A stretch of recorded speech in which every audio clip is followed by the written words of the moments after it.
Pourquoi ça existe plus les émissions comme ça? Tu rentrais à la maison le soir et puis là t'avais qu'une envie, c'est de te détendre et en même temps d'avoir un petit peu de culture G. T'allais devant un bon petit jeu télé et en général ça détendait pas mal. Pourquoi ça existe plus ça?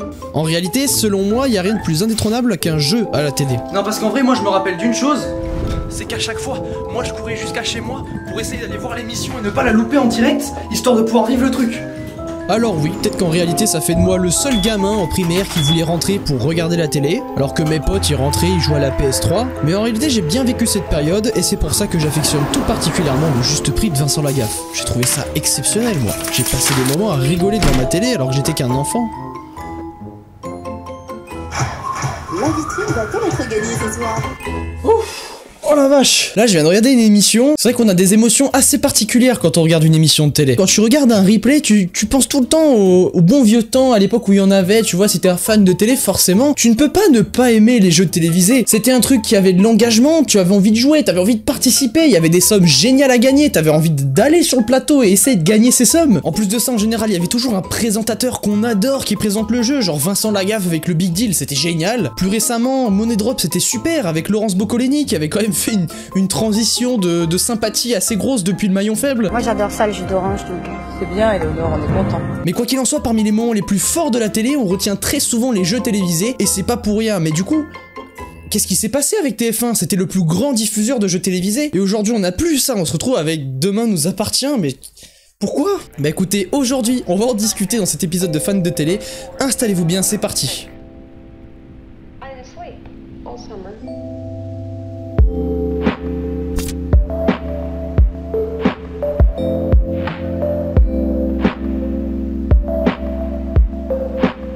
Salut tout le monde, je m'appelle Diego, je suis un fan de télé et aujourd'hui on se retrouve pour un nouvel épisode de Fans de télé. Je suis très content de vous retrouver une nouvelle fois pour parler d'un sujet qui me passionne, c'est les jeux télévisés. Et avant de commencer cette vidéo, je voulais juste vous passer un petit message à vous les abonnés qui suivent la série de façon assez régulière. J'ai un petit message pour vous à la fin de la vidéo, alors je vous invite à rester pour savoir ce qui va se passer avec l'émission. Et en ce qui vous concerne tous, si vous n'êtes pas encore abonné et que vous adorez la télévision, n'hésitez pas à lâcher votre meilleur abonnement de manière immédiate parce que cette série elle est faite pour vous. Et du coup nous on va partir dans l'explication du pourquoi, du comment TF1 a décidé de ne plus diffuser de jeux télé. Hein, c'est bizarre quand même. Bon déjà, c'est beau de se dire que TF1 ne diffuse plus de jeux télé, mais c'est pas pour autant que les jeux télévisés n'existent plus sur la télé. Ça fait beaucoup de fois de télé dans une même phrase. On a par exemple le midi sur la même chaîne TF1, on a toujours les 12 coups de midi qui sont là, de temps en temps, de façon hebdomadaire, TF1 nous met une émission comme par exemple Une famille en or qui est revenue depuis 2021 avec Camille Combal. Bon, c'est assez tard, hein, c'est quand même aux alentours de 23h en général, donc bon, forcément on n'est pas tous réveillés pour regarder l'émission, mais quoi qu'il en soit, si on regarde plus largement sur la TNT, des jeux télé, il y en a encore beaucoup qui existent, notamment sur le service public, qui essaye à chaque fois de rajouter plein de jeux télé, comme par exemple 100% Logique qui est arrivé il y a quelques années et qui a fait un carton absolument magnifique. Et plus récemment encore, on a M6 qui ramène de plus en plus de jeux télé, en jouant bien sûr sur la nostalgie des téléspectateurs, puisqu'ils ont ramené Le Juste Prix, très prochainement La Roue de la Fortune, et ils réfléchissent encore à ramener plein d'autres concepts. Mais parmi toutes les chaînes qui diffusent des jeux télé, il y en a une qui a arrêté d'en diffuser du jour au lendemain, on n'a pas vraiment su pourquoi, et cette chaîne-là c'est TF1. C'est celle qui a apporté les plus gros jeux qu'on connaît aujourd'hui, genre le Big Deal, juste ça c'est énorme, tu vois. Et à la place, du coup, on a eu droit à des feuilletons quotidiens qu'on pouvait suivre très souvent sur la chaîne, puisque c'était en général tous les jours, même si parfois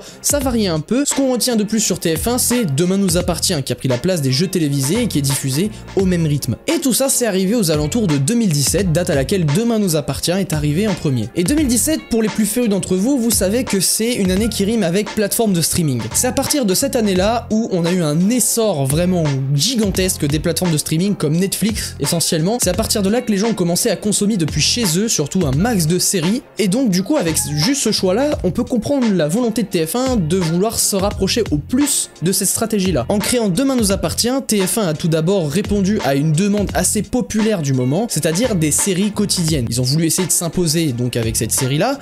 Après, on peut en penser ce qu'on veut, je veux dire, le concept il est là. Mais c'est à peu près au même moment que TF1 a aussi commencé à démocratiser de plus en plus sa propre plateforme de streaming qui aujourd'hui est devenue TF1+. Avant c'était MyTF1. Toi-même tu sais, les anciens, on se revoit. Mais c'est pas pour autant qu'en 2017, TF1 a complètement arrêté de diffuser ces jeux, ça s'est fait assez progressivement. On avait The Wall face au mur dont j'avais parlé dans ma dernière vidéo sur les jeux qui ont disparu, qui en 2017 faisait des très bons scores puisqu'il y avait quand même Christophe de Chavannes à l'animation.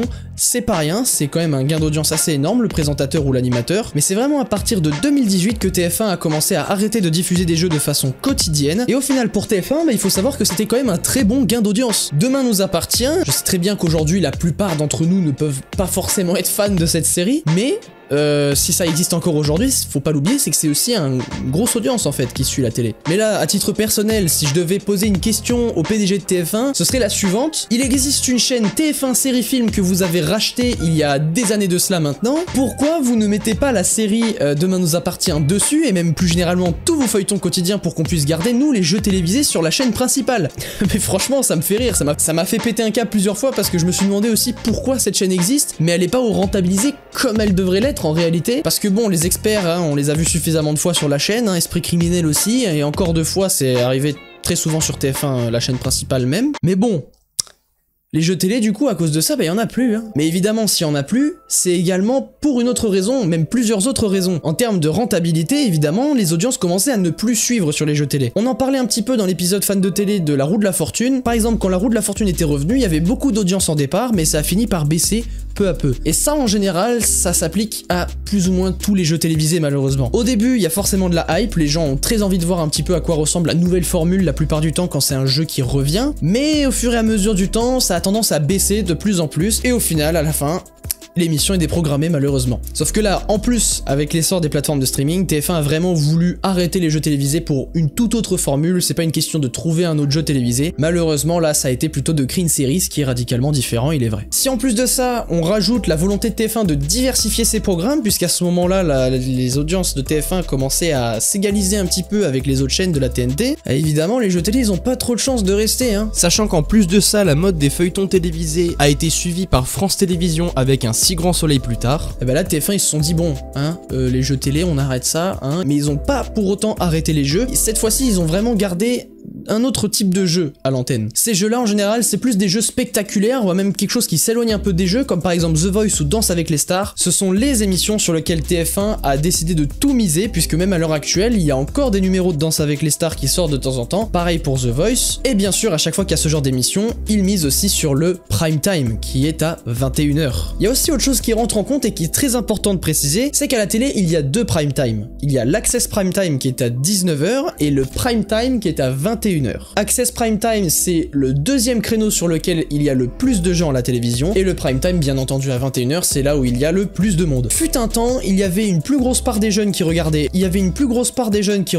un créneau spécifique, et la plupart des adultes qui regardaient à l'autre. Je vous laisse deviner bien entendu. À 19 h c'était là où il y avait le plus de jeunes, et à 21 h c'est là où il y avait le plus d'adultes. Donc évidemment que plus le temps passe, plus YouTube se démocratise et moins les jeunes ont envie de regarder la télévision. Les jeux télé ça commence à devenir ringard, et ainsi TF1 et beaucoup d'autres chaînes comme je disais ont décidé de mettre à jour le type de contenu pour essayer de le rajeunir et essayer de convaincre un peu plus de jeunes de regarder la télévision à 19 h, puisque c'est leur créneau en général. Et là on peut se fâcher comme on veut, mais on connaît tous quelqu'un qui était assez jeune, qui avait genre 16, 17 voire même 18 ans, qui regardait la télévision rien que pour Demain nous appartient. J'en connais encore beaucoup aujourd'hui qui suivent la série de façon régulière. Et c'est pour ça qu'ils se sont d'ailleurs gardé la possibilité de diffuser des émissions à titre inédit, des fois en access prime time, parfois en prime time directement, ce qui est encore mieux, puisque ça fait réveiller la nostalgie. Évidemment, la plupart des gens, quand ils voient une émission qui va revenir, de plus à 21 h, bah c'est là où en plus d'avoir le prime time et des gens qui regardent le plus la télé, et c'est là où il y a les plus gros fanatiques qui vont venir. Et donc ainsi on a gardé les jeux télévisés, mais d'une façon un peu moins régulière malheureusement, mais,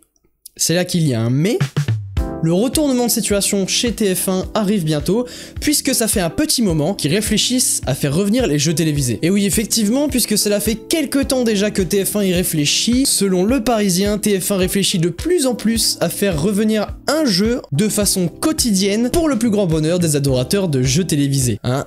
J'en fais partie. Alors à voir comment ça avance, parce que mine de rien la news elle tombe depuis très longtemps. Le début de saison 2024-2025 il est déjà passé, donc malheureusement on peut se douter que ce sera pas nécessairement pour cette année, mais encore peut-on espérer pour 2025, 2026 peut-être, ça ferait un peu loin, mais bon, hein, il faut du temps pour préparer tout ça. Et dans ce cas on peut peut-être croiser les doigts et enfin se dire qu'on sera libéré de Demain nous appartient, et qu'on pourra à nouveau profiter d'un nouveau jeu, parce que mine de rien M6, ils sont en train de frapper assez fort avec la nostalgie et les jeux télévisés.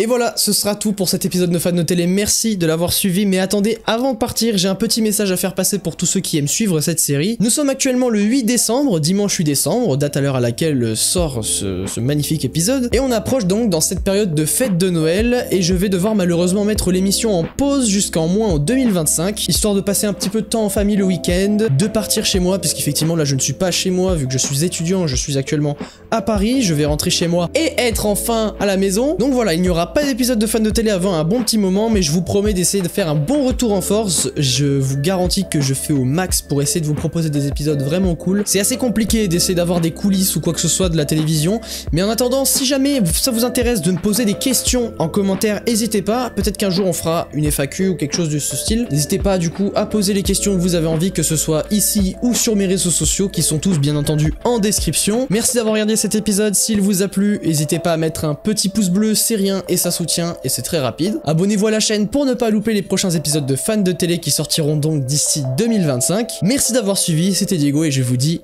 à très bientôt.